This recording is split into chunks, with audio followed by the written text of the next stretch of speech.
So I think where we left it on Monday was sort of a discussion of various sort of thoughts about child labor. We'd talked about your different articles that people had pulled up, um, and then you guys were going to do another sort of deeper read of the article, and we were going to have some discussion and then set some plans. And I think we also were interested in if Jin, we wanted to do some before we go on to the newer ideas around the article. If we wanted to go back and look at some of the sort of wrap up for the 2025 poster, if there was some more work to be done there first. Is that right?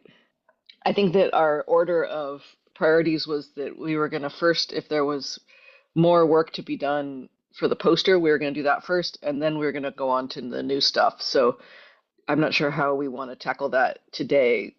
Do Oh, you have thoughts? I thought we were talking more about like some finishing it out a little bit more on Friday. Okay. So I figured we could do all the research things then. Okay. Good. You guys had Dr. Costello yesterday, and you'll have her again tomorrow. Um, and so today, I think, why don't we spend some time looking at the paper and talking about what you guys thought of the paper, and um, and I think that you were each going to pull out chemicals of interest and or populations of interest based on sort of the three general ways that they talked about populations. I guess I will say I'll start it in the form of a question, which is that what were the two data sets that two basic data sets that were being brought together in this paper? I believe it was the Prop 65 chemical list and the carbon emissions inventory. Yep, Prop 65 plus carb emission, and those are both California state resources, right?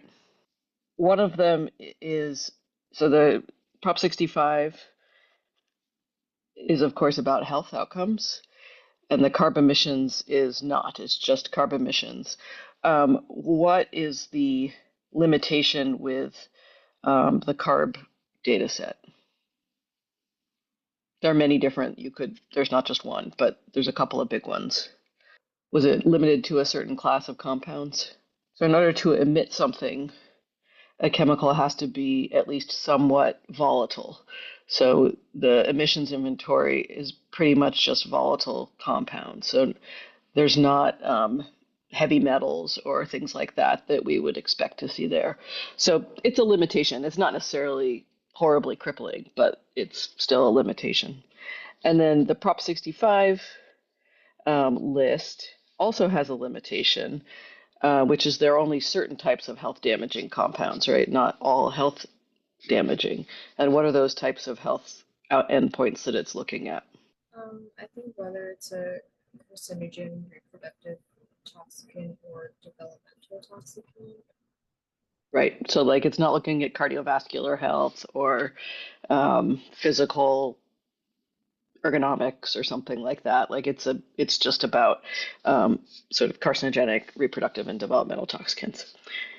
Okay, so we have those two big data sets, and then um, they're bringing them. The team brought them together um, in both a straightforward and a complex way, right? Like it probably feels both very basic and very not basic. So, what was the first step that they did to bring these data together? Right. So, what was their sort of initial way of bringing together and prioritizing? And I guess maybe let's go back even one further step, which is what was like we understand why Prop 65 was chosen as a database to use, but why was the carb emissions inventory chosen? What was its role in the match? What was it bringing to the match? Amounts each year?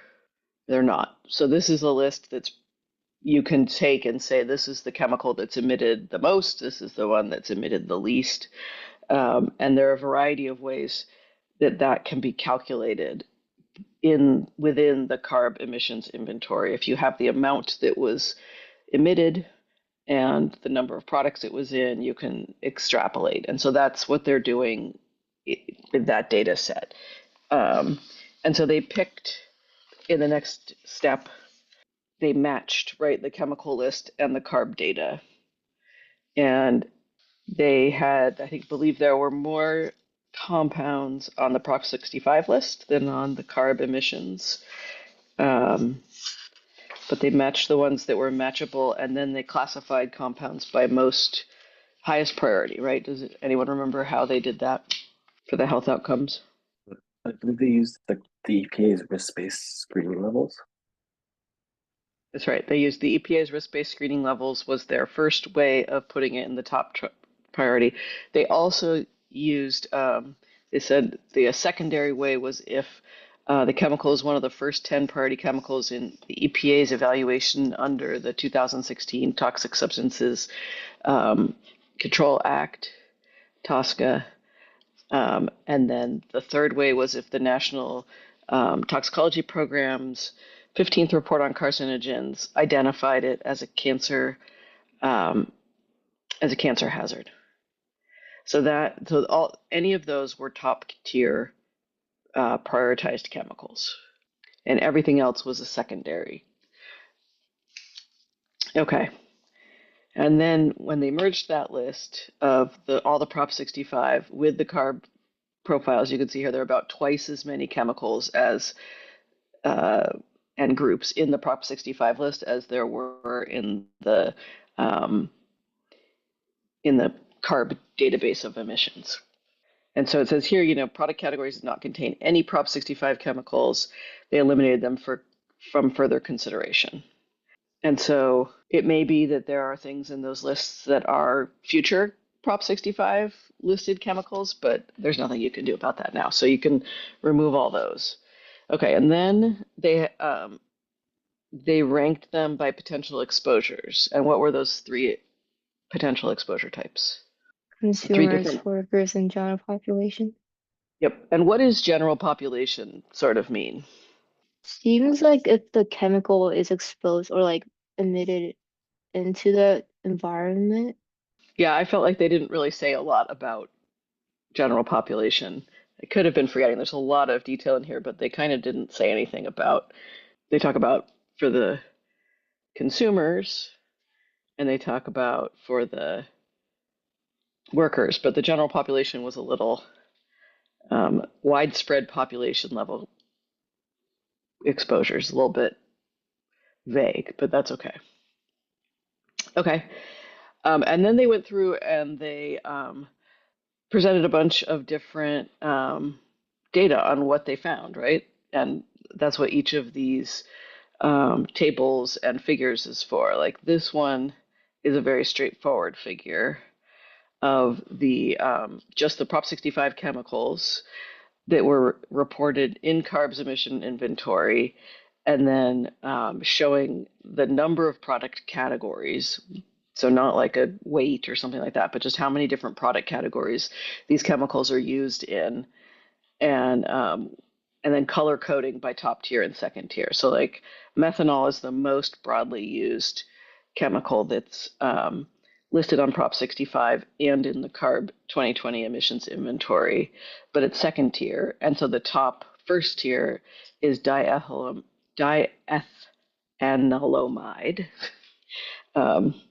And so that one's the top tier one that's used pretty broadly, right, in 40 different product categories. And so that's like the most basic graph you could imagine of bringing together these two data sets.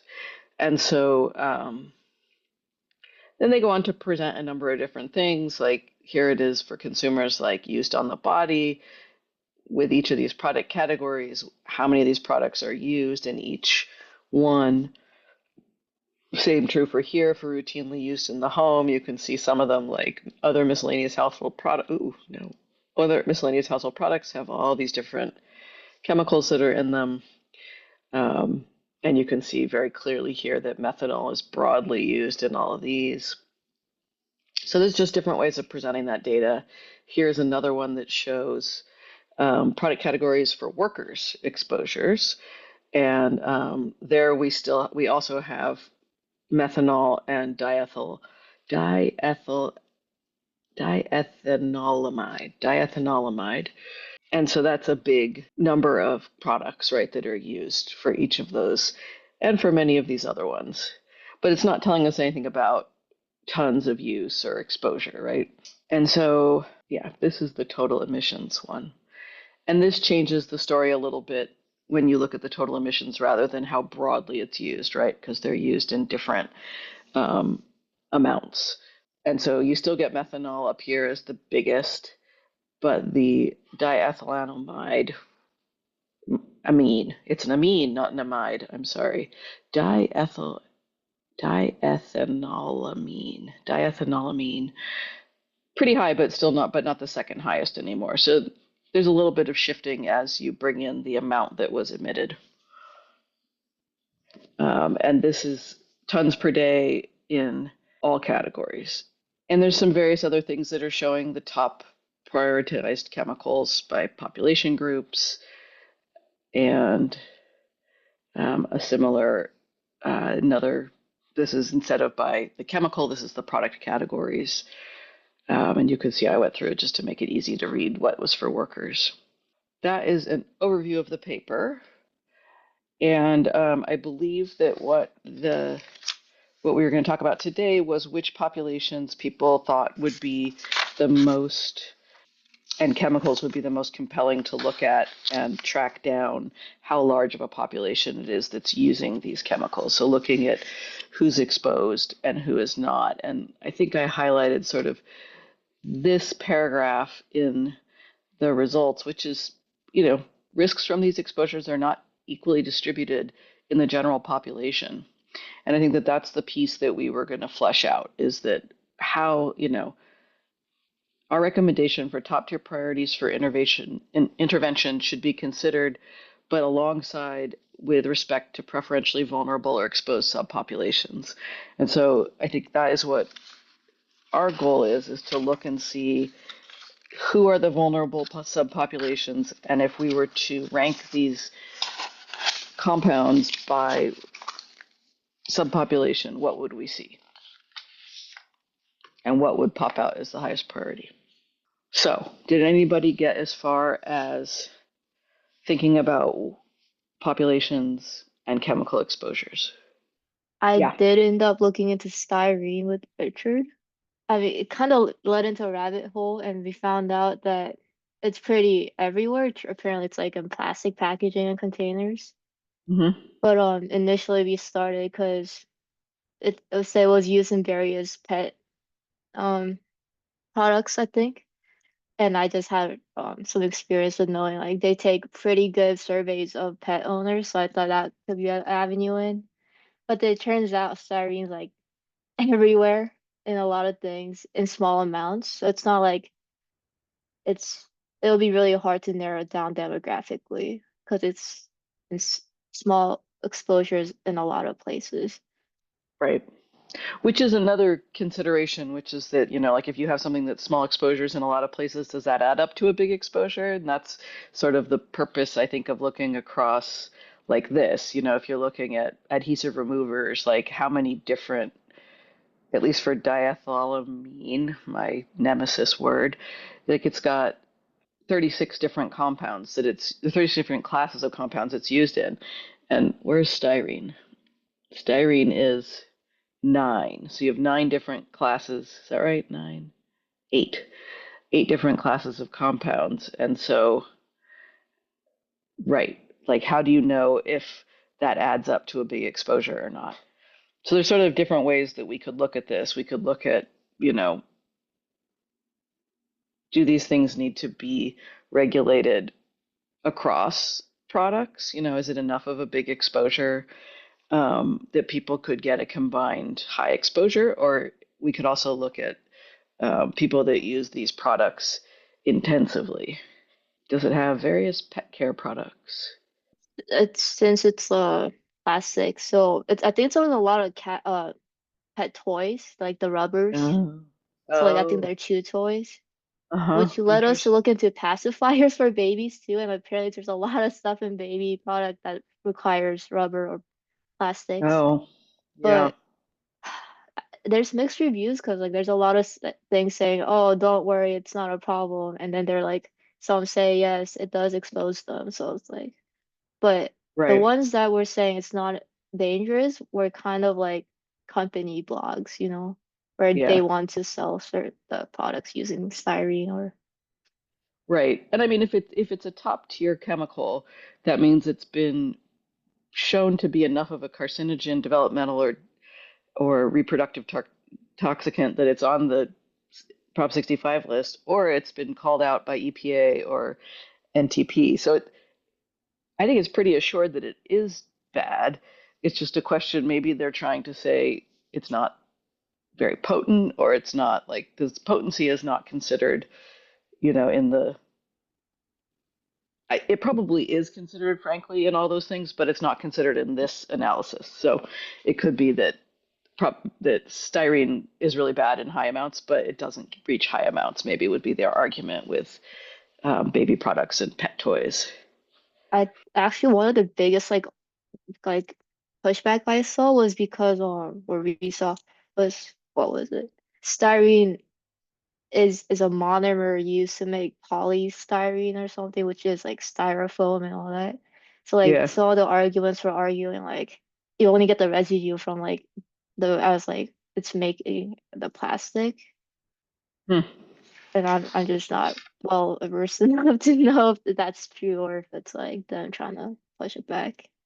Well, and I think people do that often. I don't know how. I'm not familiar exactly with styrene and um, what the companies are saying, but I know that with the chemical that I was looking at exposure in um, workers in the chicken workers, polycyclic. No, that's not the right compound.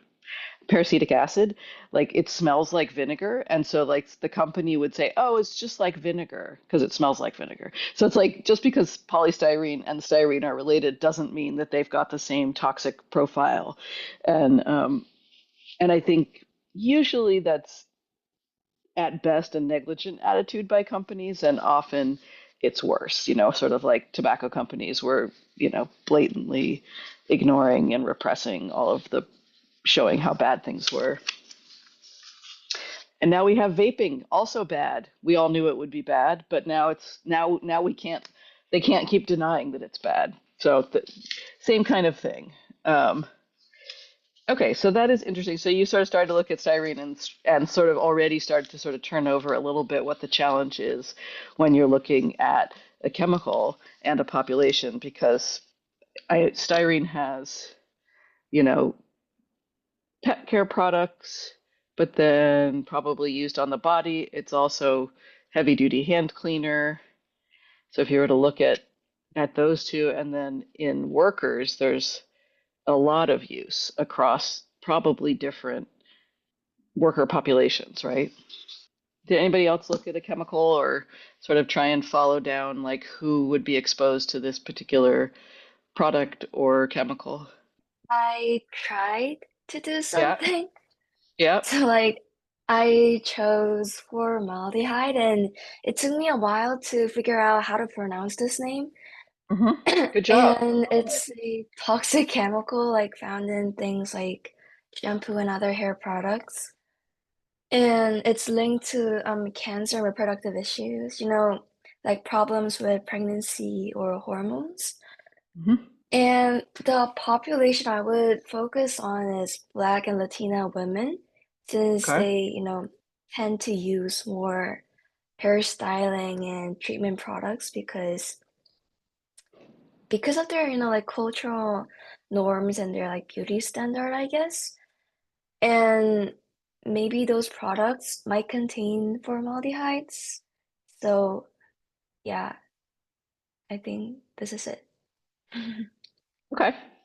Yeah, and I think that like within each, whether or not Black and Latino women are more likely to use toxic chemicals as trying to meet their beauty standard, I think I'm going to not try and answer that question, but it may be that specific beauty products targeted towards Black and Latino women could be identified, and then we could see like, oh, are those do those have more formaldehyde or not? And obviously, with very curly African hair, there may be straighteners and things like that that are more used than in a population where people's hair is straight.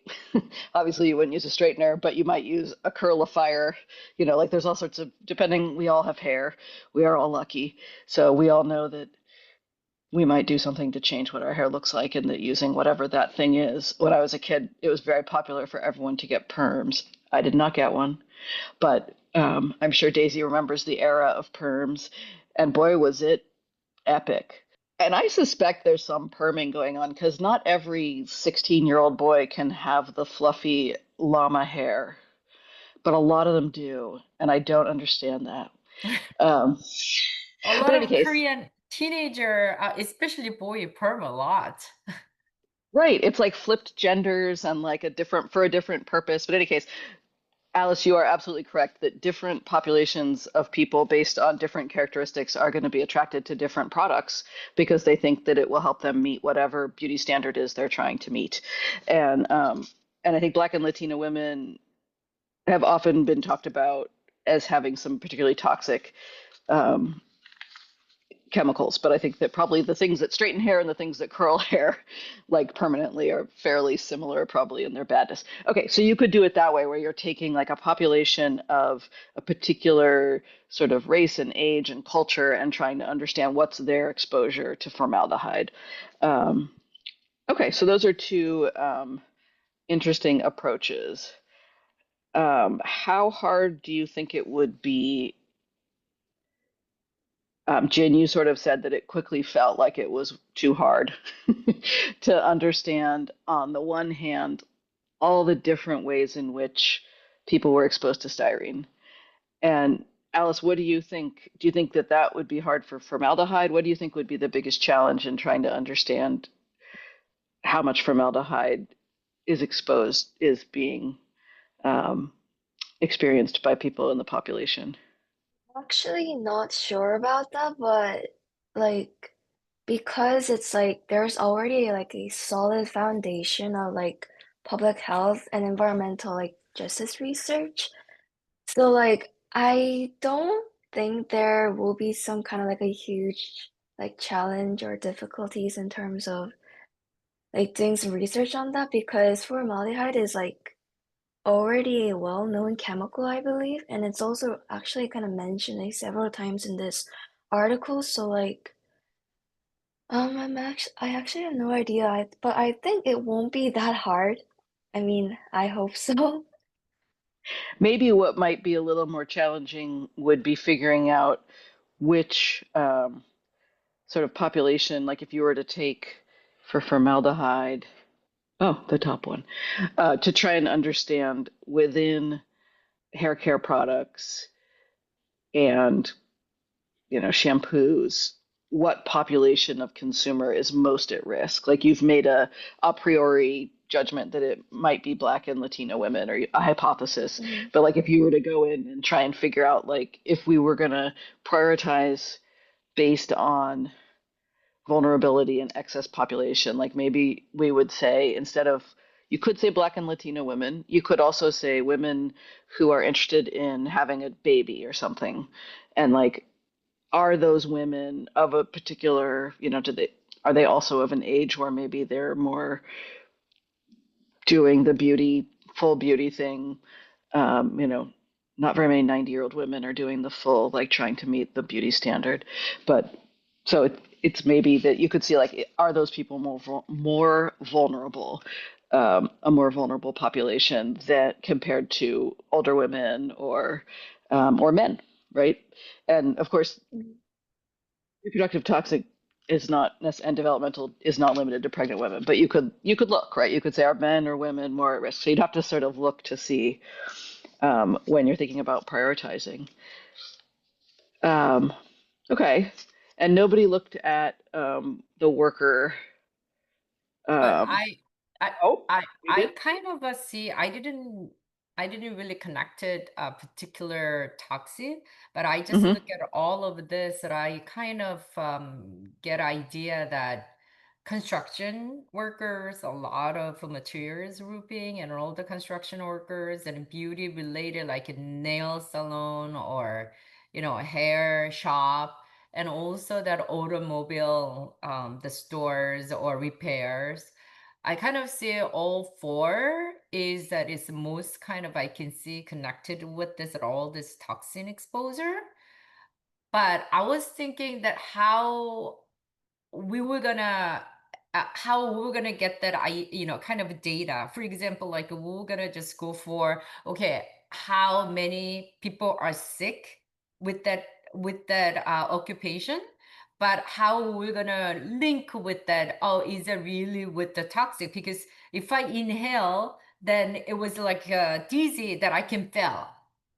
Right? Right? Or nausea or asthma, all the different health outcome will they didn't really clearly this is from toxin the elements. So I was kind of thinking that how we're going to justify this is toxicated environment and then health outcome coming out.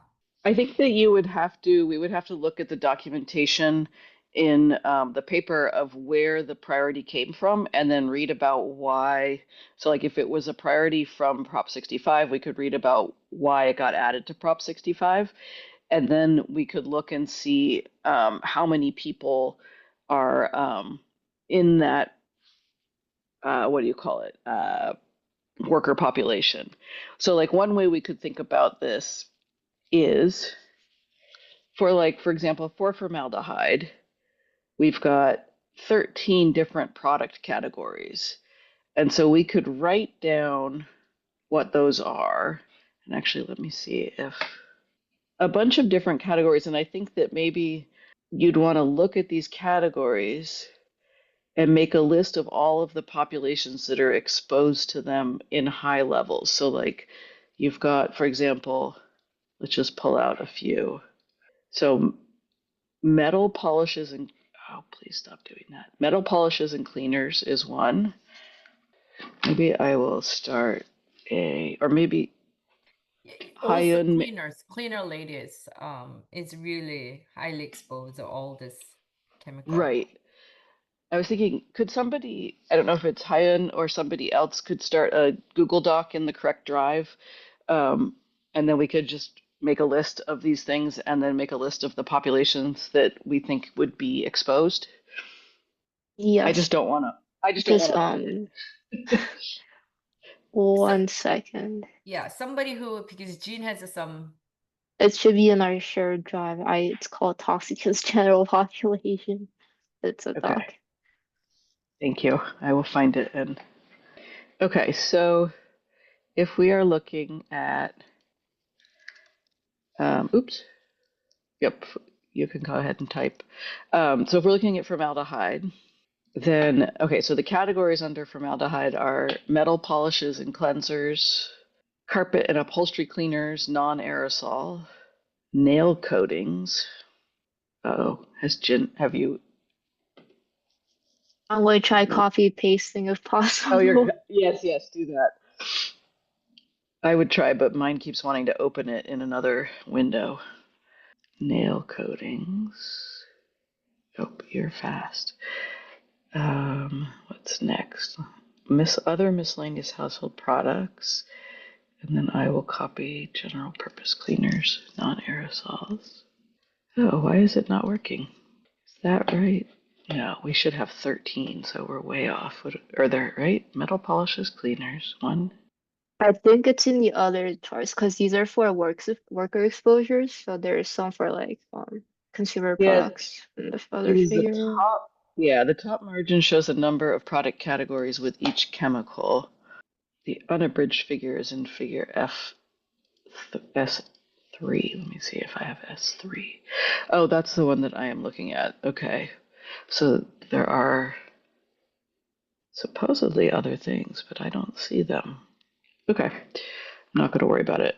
So when we look at these worker populations, oh, you think it includes the consumer products that would.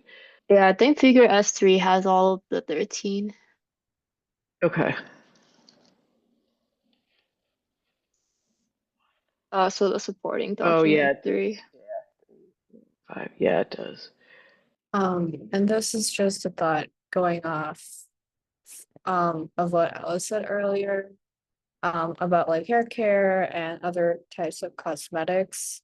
I also thought it would be interesting to look at like the teenage women population because they like are more susceptible to just buying like cheaper products and not really looking at what's in them. So I think they could be more susceptible to toxins in these kinds of products.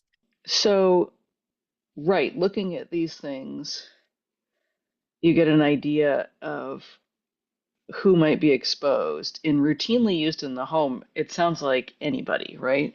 For used on the body, it really depends.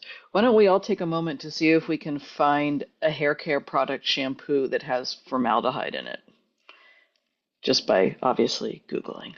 Google So that's shows a, baby shampoo, yeah, baby do you, oil, baby shampoo, Johnson and Johnson baby shampoo, and then they do have a lot of the do you see it toxic. on the list? Mm-hmm. Yeah, I mean it's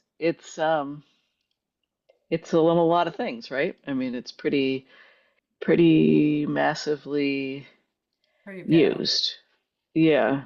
And so yeah, Johnson and Johnson baby shampoo, a lot of people use it, right? I mean it's pretty Right. broad. It's not like anyone.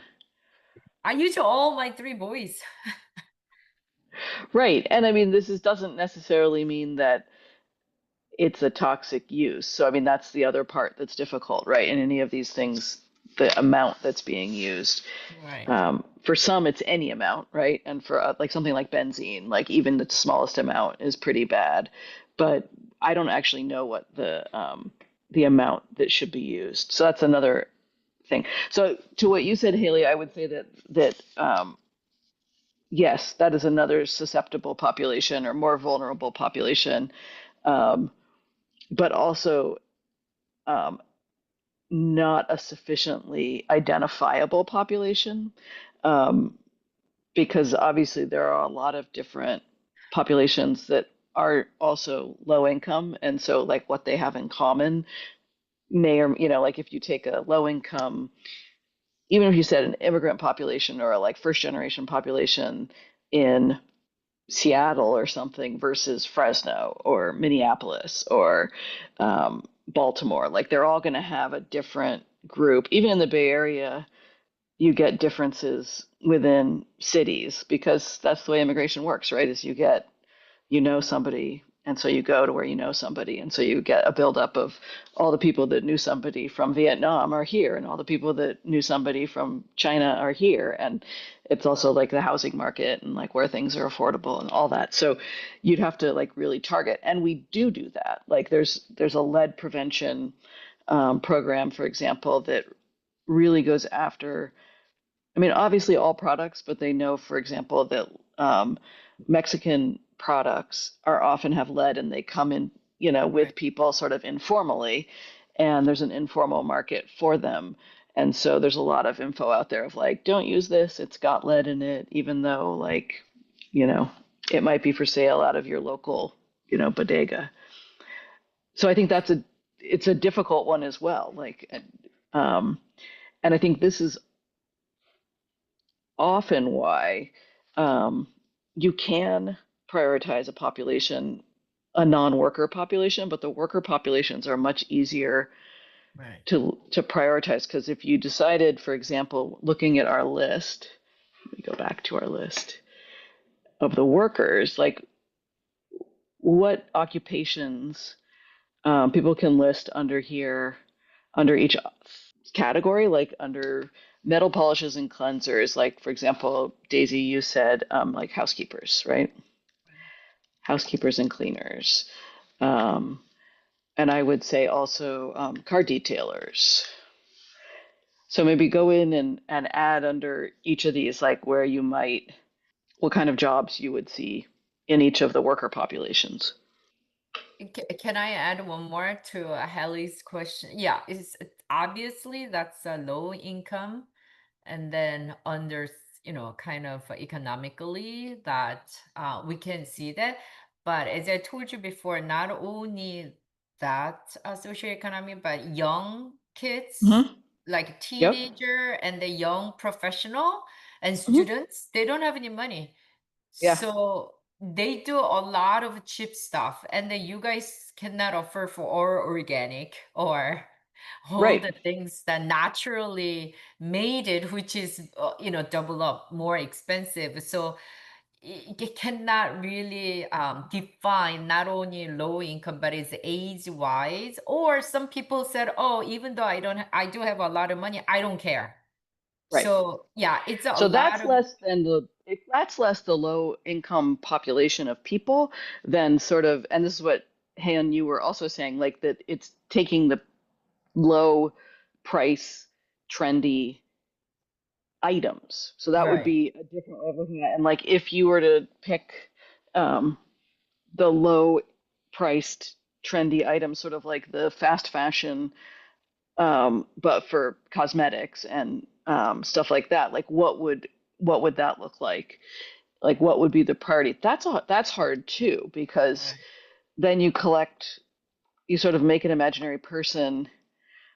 I mean, it's totally doable. It just depends on sort of what the end product is. So if our overarching question is we're going to write a regulation, and writing a regulation takes years because of all the process pieces, which compound should we start with is sort of our question. And we can think about, do we want to focus, and I think you guys should decide this as a group, do we want to focus on consumers as a group to protect or workers as a group to protect?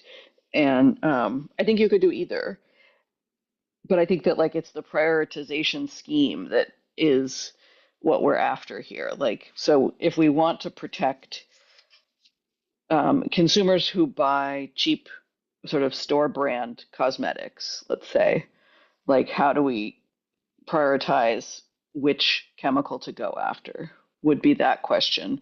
There's also if we wanted to look at which, we've decided here we're looking at formaldehyde and going forward, like looking at who is it that's exposed to formaldehyde and trying to see like is it a biased group? Like, do you never see certain populations showing up with being exposed to formaldehyde in the workforce, right? Like, you don't see roofers, although maybe in other adhesives, but you're seeing a lot of people that are doing work on cars and on upholstery and carpeting and other adhesives is a tough one because I'm not really sure how many different populations that could be that other adhesives. Um, it could be like boat builders, like with epoxies and things like that. So I think like sort of we should decide sort of between consumers and working populations, and then we can decide whether we're going to try and we can either look at there's going to be a lot of people using these kinds of products, or we can look at who's using, try and figure out how many people are using these types of products. So like if we were to take teenagers and young professionals, like youth, kind of per our previous definition of youth through like age 25, what are the things that they are most exposed to? That might be a way to ask the question. Or can we find, let's say, construction people that what is the demographic, the workers in the construction? Right, we could look that up too and see what the workers in construction are most likely going to be exposed to. Because I think in the paper in here, it's not talking about a worker population, right? It's just talking about a compound. So you could take construction workers and go through and say which of these things they would be exposed to and prioritize for construction workers, which thing would you start on?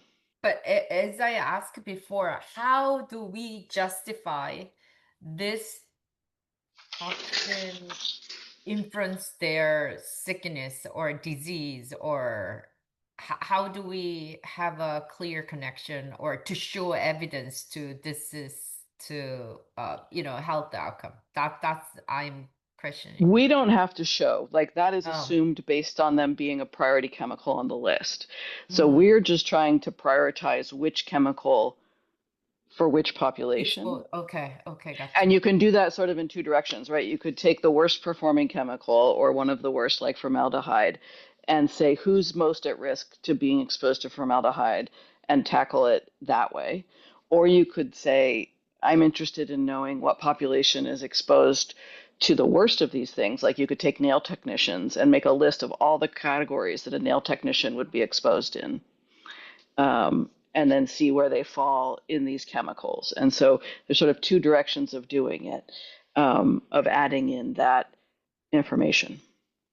I know it's a little bit squishy. It's not like, but this is the way that it's challenging is that you can't, you have to make a bunch of decisions in order to move forward, and that those decisions aren't always going to be obvious what the right decision is. Like, and it's just sort of you have to decide what you're interested in, whether you're interested in making cosmetics safer, right? Then you'd look and you'd try and look to see which cosmetics need to be more heavily regulated or what was going on. And like, or like similar to the styrene, like what's a compound that shows up over and over in different consumer products and that we want to make sure people aren't overexposed to?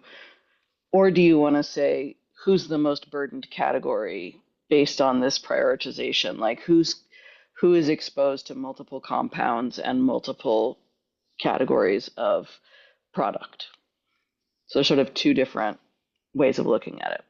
So I think it just sort of depends on where you guys want to start. If you want to start by thinking about the chemicals and like protecting versus like the more common chemicals that are also high priority, or if you want to, you could take the top 3 chemicals, for example, and try and figure out which one of them would be exposed for more in a different, in a specific population. Like you could take young professionals and students and teenagers and say, for the top 3 chemicals, how are they exposed and where, and what's the most important of these 3 to focus on. I don't know that it's up to the participants. Is it possible we can divide it two, and then we're gonna kind of see that research literature, and then how we're gonna do a little bit, and then we're Yeah, gonna decide. yeah, and we can Somebody do a try to little. raise a hand. So who is that? Can you tell me? We can see your raise a hand. Did somebody try to do that? No, nobody. So I what do think you you're think, right you that guys? it would be good to do like a little bit and then discuss Yeah, more what we want to do, because I think it's hard to explain it. It's easier to just try it and then you'll exactly. see what. So I think it sounds like you guys are all interested in both directions, really, right? Like there's a bunch of populations that could be interesting to look at. Um, and there are some chemicals that are interesting, and then there are some products that are interesting. So all 3 kinds of things are interesting, which is fine. So I think let's say why don't we try this? So for beauty products, how do we prioritize? Willie? Well, to be a little honest, I'm a little confused as to what the scope of everything is right now.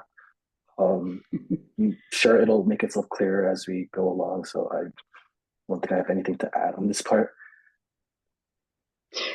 It's good. It's good to hedge your bets. The scope of With everything is a Daisy's, little confusing.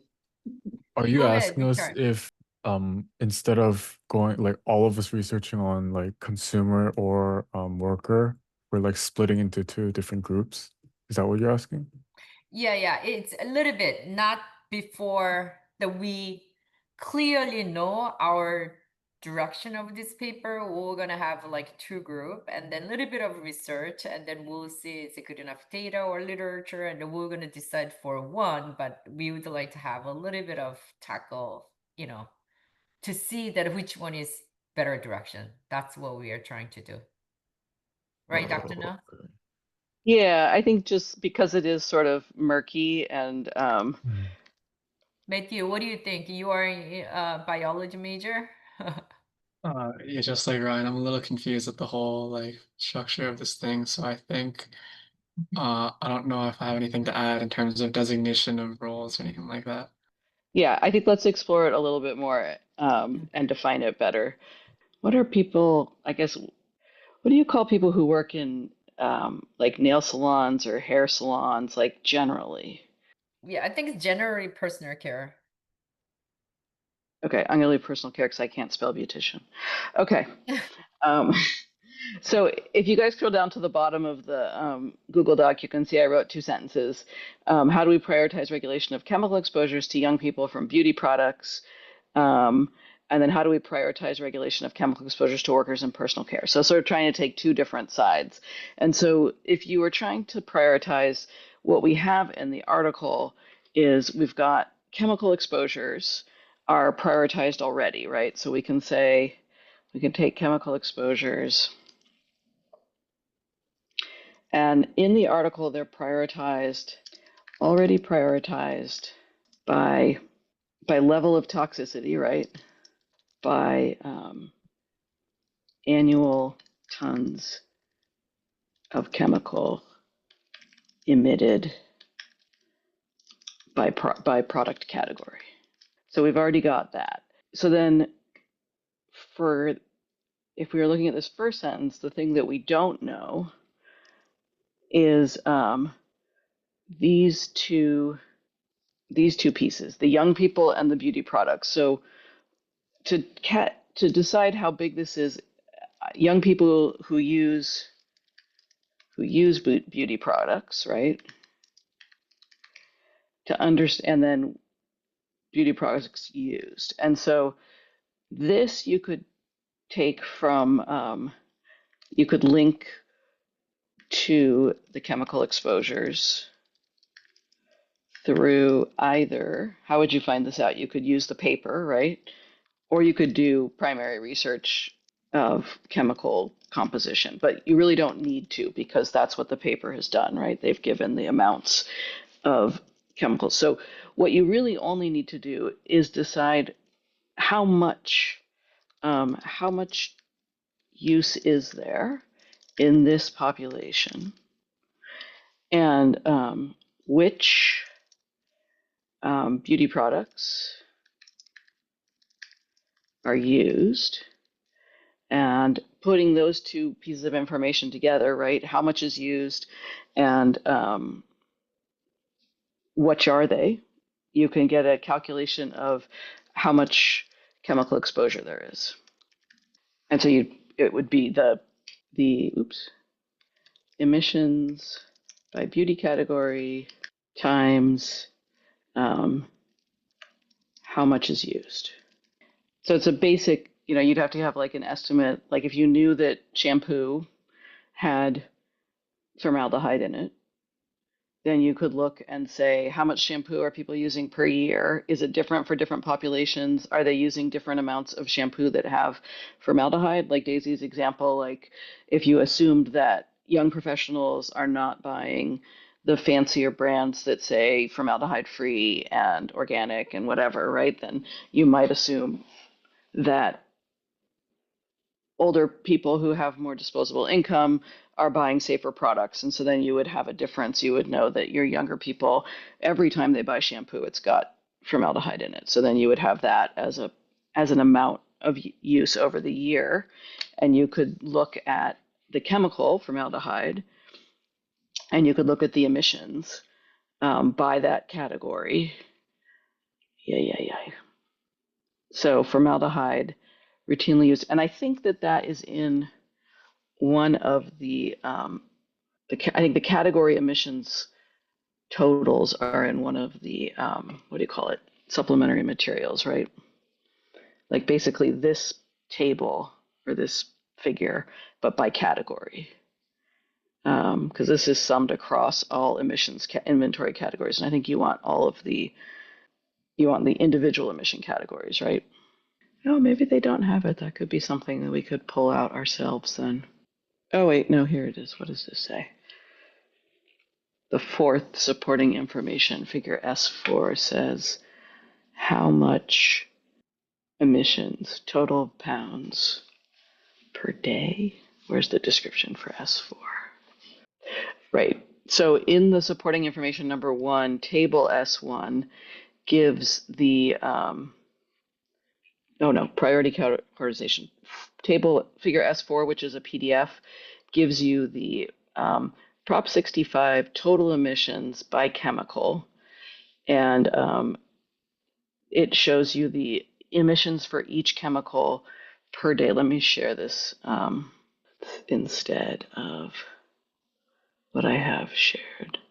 Okay, this, which is the number 4, the supporting information number 4, like on this top one, you have shaving gels, and this column is, oh, my friend, diethanolamine, and it's got, and then you have to like sort of triangulate this, 1 times 10 to the negative 5th of total emissions per, gosh, what is that? Day? Is that emissions per day? That makes sense. That would be you. So you'd add it up that way. So then you could say, for this particular use, we'd have this amount of chemical use. And like for beauty products, you could look at, other hair care products, and you could add it up and figure out back in the Google Doc, which I've lost, there it is, how much chemical exposure there is, because you'd have the emissions by beauty product category, and you'd have to find an estimate of how much beauty product category is used. And you could either make that up by talking through it, like with shampoo, how much shampoo do you think people would use per year?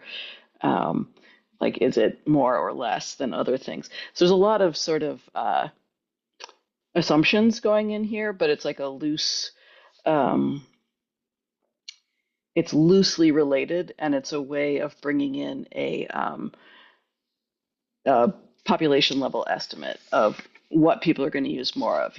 Are they going to use shampoo? Is it more important to regulate something that's in shampoo or regulate something that's in nail polish or, in another hair care product? Like, it depends on how much people are using of those products. If you only use the hair care product once a year, then that's going to be less important than something you use daily.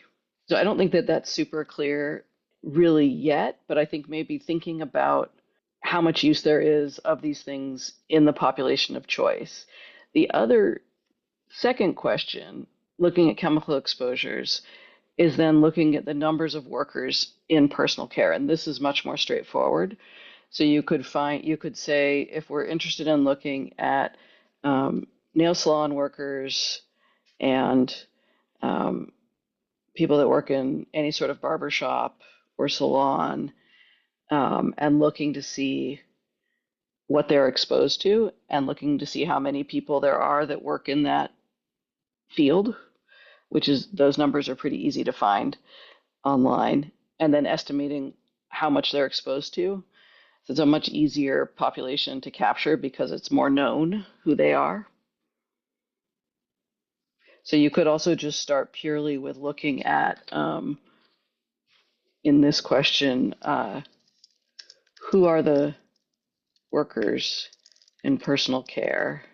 How many are there? And who are they? By race, income, education, whatever you are interested in. Could be foreign born, immigration status.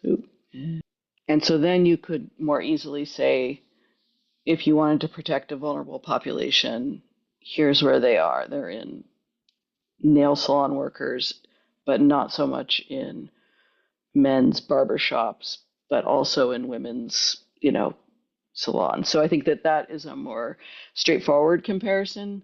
It gets tough when you're looking at the general population or consumer population, because there's so many assumptions to figure out who these people are that you're looking at. You can try, but it's just you have to bring in a lot more assumptions, and that can be uncomfortable because then you don't really know what you've ended up with ultimately because you've made so many assumptions along the way of who's doing what. But I think if you write out those assumptions very clearly, like these are the young people, these are the kinds of products, this is how much we assume that they're using, then you can do that. But you could start with workers because it's going to be easier to find the numbers of how many there are, who they are, and maybe how much product use, which we sort of already have, right? We have the chemicals and how much is emitted. So I'm not sure we need product use, but maybe by category, like just that you figure out which categories fall into which, and multiple chemicals. And so then you would prioritize, like for nail salon workers, is the most important thing going to be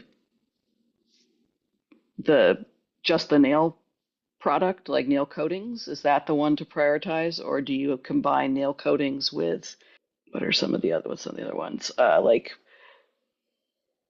personal hygiene products or various nail care products? Like what is the most important way to categorize those uses? Why don't we take like 5 minutes to think about this? Because I know that this is not like as clear as sort of a set piece where like I know the outcome. So why don't you guys take like 5 minutes just to quietly think about it and look at the data and look at what I've written and look at the paper and then we'll see which questions we have after that, because I know that it's not clear enough yet for you guys to just like, I think maybe for some of you, but I think there's still probably a lot of questions. So why don't we take a moment?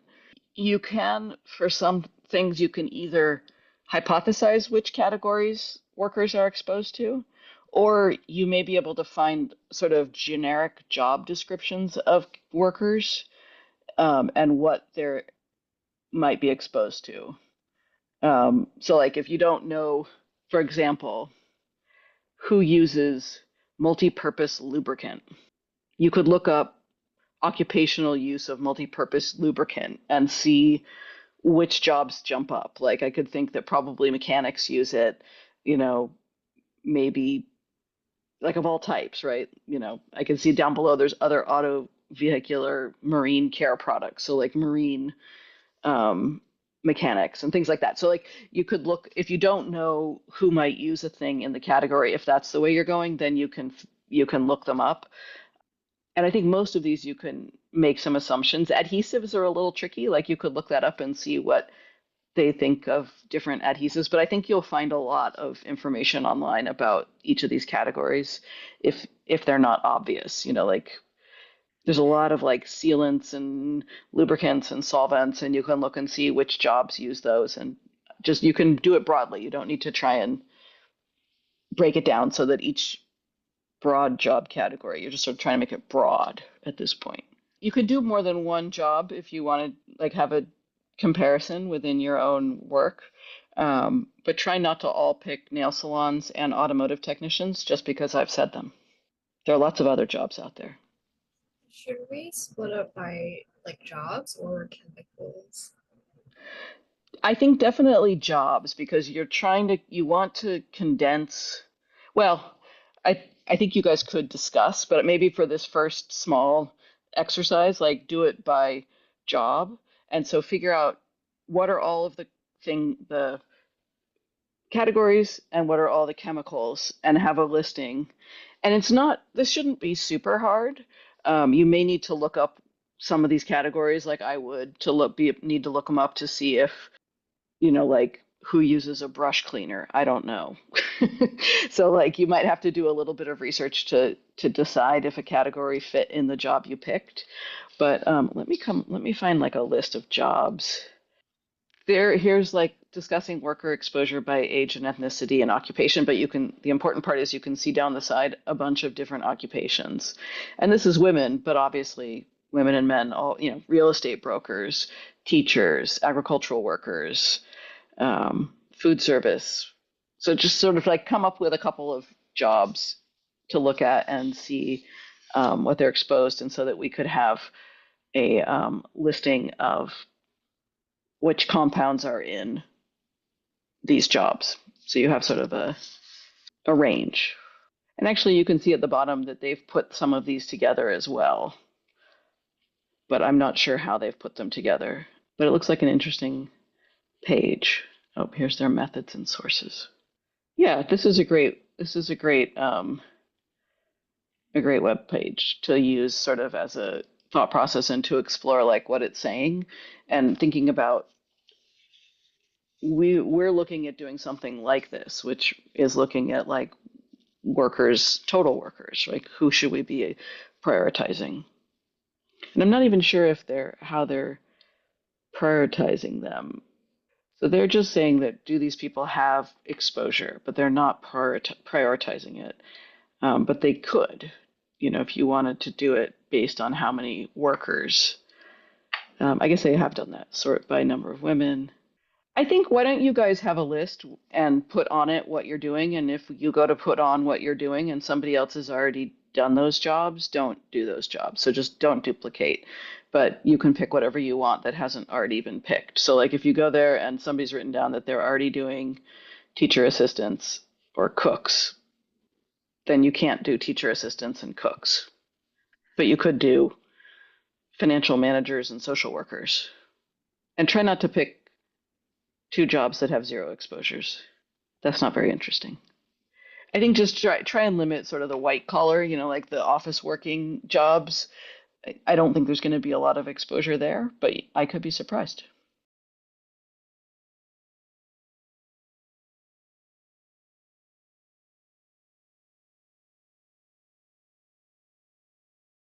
And within those products, what the chemicals are, and within that, what do you think is the highest priority chemical? Like list the chemicals in order of priority. Is that sensical? So each of us are picking one job and kind of showing what kind of chemicals they're exposed to. Yep. Okay. You More can than do one more. job. You can do more than one if it's quick. If it's really difficult, but you can, if you pick a job that's really challenging, then you can just do one. But like it might be more interesting to do, more than one, just because then you'd see the direct, differences. Okay. Sorry, what did you mean by list chemicals in order of priority? So you'll get a list of chemicals that are involved in each of those categories, and you can list them by priority, just by the same priority in the paper, which is like what has the most emissions, so that the given priority. And if you have some other justification, if you did nail technicians, I think an added bonus to this is like, I think you should be able to do it like nail technicians, for example, like maybe the thing they use most or they use all the time, like would be a higher priority if all the other things were equal. I'm not sure. It may be that we just stick directly to what they're reporting in the paper. But I've not dug into the paper enough to know if, like, there's the supplemental information for, like, if you can take out of that exactly what the emissions are in each product category, then you can just use the emissions in that product category rather than the overall total emissions. So like if it lists in there, and I can't quite tell looking at it, if it lists in there like for this product category, the emission is 4, for this product category, the emission is 3. Like they only seem to have it in like a couple different categories. Too many categories. The emissions seem to be categorized, and the categories seem to have specific emission categories. Too many of the same word. And so if you can pull them out individually, let's look at it together and see if we can.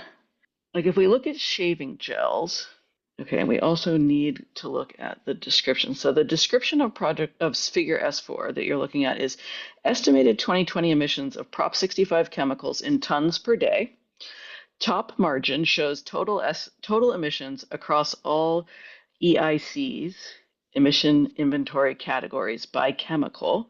Bright margin shows total emissions of Prop 65 listed chemical by EIC. Shading of individual cells indicates emissions for each chemical EIC combination. Okay, so what that means is, if we look at this column here, you see where I've highlighted up at the top, for shaving gels, it's this color, which if you look over here on the right-hand side, it says emissions tons per day is 1e to the negative 5. And then if you go down that column, you can see if you get down here to oven cleaners, aerosols, it's a different color. It's like a greenish color, and that looks like it's 1e to the negative 2. So it's more emission than in shaving gels. And so if you pick, as you use, like, so you've got your nail salon worker, right? Let's say they use, let's find the nail salon worker. Okay, here's various nail care products. So they use this chemical, formaldehyde, is down here. So you get, they use formaldehyde. Oh, where did it go? Various, and it's in this particular amount over here. And so it's not a great combo, but like, so, but they don't use, for example, whatever this chemical is. Oh, that chemical, dianolamide. No, olamine. But you can see that there's a whole bunch of variability. And so you could say, like, yeah, this is a high priority chemical for, obviously, for people that, let's see, the highest priority here would be, it looks like oven cleaners is the most green, right? Closest to that. And so, like, for oven cleaners, that chemical is a higher exposure than it is for people that are just using, furniture maintenance products, other forms. Like that's the darker color, and that seems to be less use, right?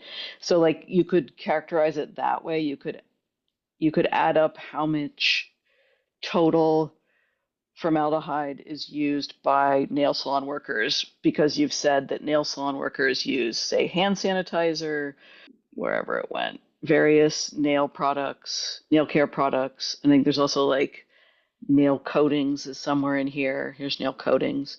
And so you could add that up and then see what the highest emission is. It might be that even though formaldehyde is one of the highest overall, that for your particular job category, something else like styrene is higher because that's what those people, that job uses, right? So if they don't use something with formaldehyde, then formaldehyde, won't be their highest priority chemical, even though it is in the overall addition.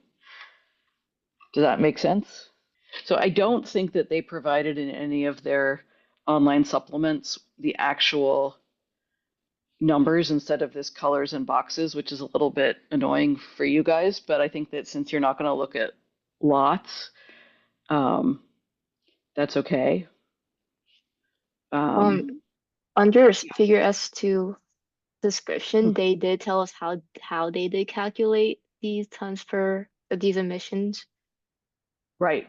So you, But yes. it I don't know seems that you want to. complicated. Yeah, I mean that's their whole paper, more or less. So you could do that. It's probably not that hard. Let's see if that website is still the right one. Yeah, so you could do that, but it gets a little.